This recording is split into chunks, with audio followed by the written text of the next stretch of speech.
And your reports are, what did you do this week?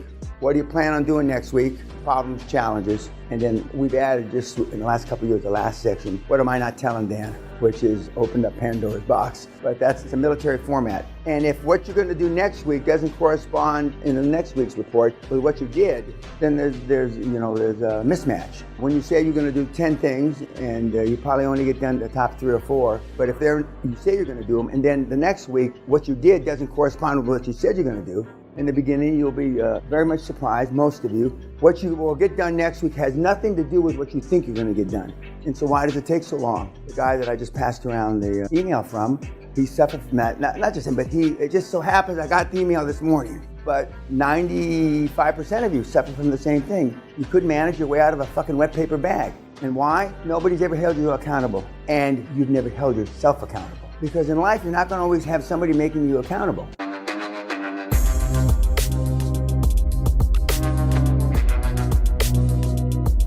One of the biggest things that the pundits, your board, that you don't have yet, or a couple of you have some board members, and the banks, and your relatives, and your significant others, and other gurus out there slam the system about is overfinancing because they say it's not possible. I just got an email at 7:44 this morning. When was that? 10 minutes ago? I took the name out because you go to his house and you're going to hawk him like a fucking cunt. But I'm going to pass the email out. And this is from a guy in the world where you can't do it there. Not possible. Dear Mr. Pena, exactly a year ago, I attended the Castle Seminar, June 2017. Although I was kicked out, like most of you are going to get kicked out, the coaching program at the beginning of this year, I kept on pulling the trigger as you taught us. Last week, I closed my first deal 130% overfinanced. Within 3 weeks, I'm closing my second deal 120% overfinanced. Thank you very much. You're a god. Okay. Were you in that deal? Oh, you were? Okay. I kicked you out too. So, I mean, it is not the foundation of our program, but it is one of the pillars for sure, overfinance. Why? Because you're all fucking bust broke for the most part, and you need some money in your pockets. And why did I come up with this? Because I was fucking flat broke when I first did it. And in the infamous words of Bruce the Whipple, if you don't fucking ask, you don't fucking get. If you don't ask, you don't get. And overfinancing is such a norm to me. I mean, I don't even think about it, really. Other than when you cry and and I can see the tears on your weekly reports. These 2 banks told me to go, they don't say it this way, to go fuck myself. Oh, nobody overfinances. And I can see the tears marks. And some of you cry blood. I can see the blood marks on your weekly reports. But it is a fundamental given right that you can overfinance. There is no fucking law any place that says that overfinancing is not legitimate. Now, how much you overfinance is another question. What's his name? Frank did a 400% overfinance. Now I think that's the biggest stretch I've seen since the program in 25 years. 4 times the purchase price overfinance. But he bought it cheap. He got a dynamite deal. Otherwise you can't overfinance him. And normally when you ask for more than 20 or 25% overfinance, it could be maybe not a red flag, but an amber flag to them. But this kid did 130 the first one. So when you go back there, and for those of you that have been in the business and done deals before, and it sounds foreign, well, it is foreign to everybody else except us. Everybody else except us. But it's absolutely doable. But again, if you don't ask, you don't get. So you got to ask. Now, I demand. And as you get comfortable, you'll demand. But you can demand from the beginning in a nice professional way, not necessarily how I might do it, which is maybe less than professional because I can get aggressive. Last night was Klaus, right? The other ones were assholes. So in a word, what is Klaus? Polished. Or Alcoa would have never hired him. Yeah, well, I mean, he was CEO. He worked his way up in 17 years, I guess, at Siemens to be CEO. And he's extremely polished. He's more polished now than he was 20 years ago when I first met him. And I can I'll elaborate on that, our first meeting, 60-minute meeting when we're not on YouTube, how that went. But he's one of the most polished executives on the planet, otherwise he wouldn't be heading up NEOM, the biggest deal on the planet in the history for the kingdom of the Saudi royal family. Polished, what else? Structured, focused. All the words we've described, the only word we're not using is the asshole word. But he's tough as fucking nails. He sounds like Pedro, but he acts like fucking Attila the Hun. So don't delude yourself, you little weenies, that, well, no, he's like me, he's just a cunt foozy. Because he's not. He sounds like Pedro, but he's Attila the Hun. That's a good analogy. What else? I mean, he talked about his reporting twice a week, accountability, all the words, all the phrases that we've used to describe extraordinary leadership and the icons of industry dating back to Andrew Carnegie. And he's had his corporate up and downs. He's been thrown out unceremoniously a couple times in his almost 30-year career. And he's risen back to the pinnacle of the corporate world now.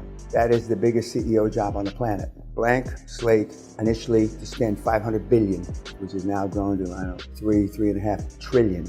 Any questions about Klaus? So you've seen them all. Not all, but I mean, in my quiver of arrows. And today at lunch, you're going to see the guy live that has done the best deal I've seen in 20 years. We had a couple deals in the 90s, the mid-90s, that were better than that, but it was a different environment. But in the last 20 years, for sure in this century, it's the best deal I've seen. It's the best deal I've seen. I mean, and number 2 and 3 and 4 aren't even close. And when you see him live today, we tried to do him live last seminar, and we had some cosmic bullshit, and he was there, and you couldn't hear him, so he's agreed to do it again. But for the people on YouTube, QLA works in the corporate world as well. It's just slower. It's just slower because every corporation that's got more than 1,000 employees has got bureaucracy. For those of you that have been with big organizations, you know what I'm talking about. The normal bureaucratic quagmire bullshit. Okay. Any questions you want to say about Klausy? He's not afraid to throw the whole system into chaos and to throw everybody out of their comfort zone. Not one single person, but to do it across the board. To do it, and he's not afraid to do it, and he uses it frequently. Another thing is he sees himself as a mentor who's always mentoring, because people always are looking at him, which is very important. Because I can't mentor one person, but now I'm actually mentoring thousands of people. Correct. And when he was at Siemens, he had 400,000 employees. And he started as a salesman selling, and he worked his way up to CEO. Another thing is the touch one system with email. Is that he's able to go through tons or enormous amounts of emails and material very efficiently, and not have to go back and leave things undone. He can go through and once through, get things done. And he does that by engaging the team to send them the proper emails, but they get it done once through, and he can actually go through it in a speed line of time and get a lot done. He passes through this stuff one time, very much in a military fashion, and in the format he uses, which you get on your gigs, he uses the format that I used at NATO 45 years ago, that it's still used, and it's basically, you can't say it in one page, don't say it. That's the penny bottom line, but if you can't say it in one page, and your reports are, what did you do this week? What do you plan on doing next week? Problems, challenges, and then we've added just in the last couple of years, the last section, what am I not telling Dan? Which is opened up Pandora's box, but that's the military format. And if what you're gonna do next week doesn't correspond in the next week's report with what you did, then there's a mismatch. When you say you're going to do 10 things and you probably only get done the top 3 or 4, but if you say you're going to do them and then the next week what you did doesn't correspond with what you said you're going to do, in the beginning you'll be very much surprised, most of you. What you will get done next week has nothing to do with what you think you're going to get done. And so why does it take so long? The guy that I just passed around the email from, he suffered from that. Not just him, but it just so happens I got the email this morning. But 95% of you suffer from the same thing. You couldn't manage your way out of a fucking wet paper bag. And why? Nobody's ever held you accountable. And you've never held yourself accountable. Because in life, you're not going to always have somebody making you accountable. You got, the reports are for you. I review them to see, what's working, what's not working. If everybody is doing the same thing, making the same mistake in the first 2 or 3 weekly reports, it's because I missed something during the seminar. That doesn't happen, really. It doesn't. And when I tell you asked and answered, that means it was asked and answered multiple times in the seminar. You just weren't listening. And the people that have done the best, the other statistic that we've kept, the people that have done the best since the managed mentor program since August of 2010 are the people that take notes. We've had some people in the seminar that when they get back, they rewrite their notes and they categorize them. That's a little much for me, but for some people, they use the learning experience like when they went to university, for those of you that went to university, and they learn better, We've had German guys that have translated every single of the 8 gigs you're going to get, everything on my website, which is I think 8 or 9 gigs, from English to German, and then put it in books. That's very German. Put it in books, categorized A, B through Z, or Z as they say. And we've had people, Romanian, Polish. One of the reasons I did the book in Polish a few years ago was to make it easier, because we had a lot of Polish kids. And then I did the book again in Russian. And we're not planning on doing the book in any other language, so don't get all excited. But because we had a lot of Russian followers and we had a ton of Romanian followers. I probably should have done it in German, because we probably had more German followers than any place else. And they're very systematic. And the more systematic you are in your follow-up, the better off you'll be. Now, the 8 gigs are not alphabetized, because I want you to have to go through the 8 gigs to see the material, and then you earmark them. This is this, this is this, this is this. Here's 4 templates on what to say to the banks, etc. And the better you know the 8 gigs, the better you'll do. Now, the only basic difference between the material that you're going to get and the material that's already on the website are the best practice templates. That differentiates you. You deserve that since you're here. But we've had kids that do it without coming here, as I've already said. Anything else about Klaus? I don't know if anybody said this, but he's good when given attention, but he doesn't command attention. Like I kind of find myself really having to focus on what he's saying, whereas like you're just, it's hard not to listen to you. Yeah. And it's probably just a different communication. Well, yeah, he's got different skills, and Klaus is an alpha male. You know, he didn't beat his chest and do cartwheels to get your attention.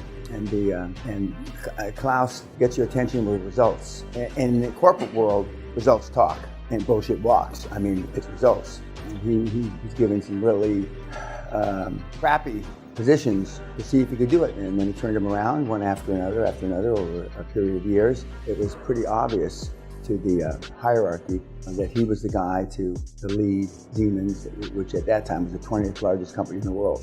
Okay, YouTube, thank you.